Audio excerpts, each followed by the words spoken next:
We don't have to wait for Mr. Johnston. We don't have to wait a year.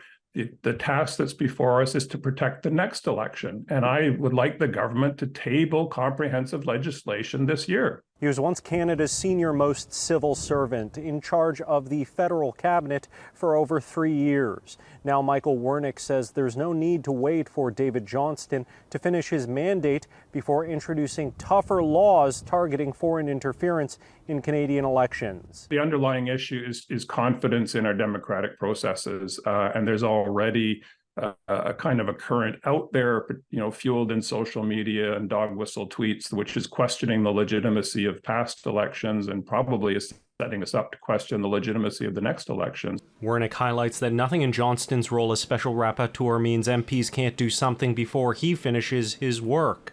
Indeed, at the House Procedure Committee in April, Wernick told MPs there's no reason Canada can't simply copy Britain and Australia's homework. Those nations have also fought foreign interference in their own elections. In Australia's case, they were also dealing with influence operations from mainland China. The UK bill is sitting there. The Australian bill is sitting there. Mr. Johnston can chip in his advice over the summer. There is no reason a bill can't be tabled when the House comes back in September. This, as a new Angus Reid poll shows, most people polled don't think the Trudeau government has been particularly open about the topic and don't have confidence our government can fight foreign interference in future elections.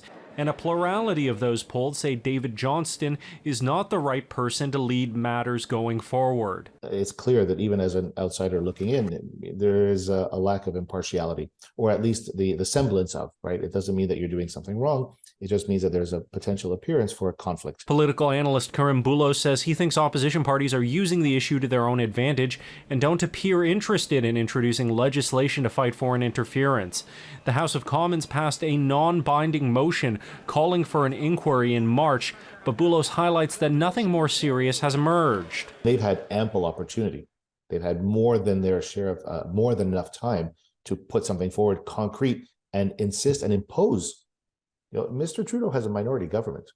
This would be very easy for the opposition parties to band together if they are so adamant about the fact that this needs to be done.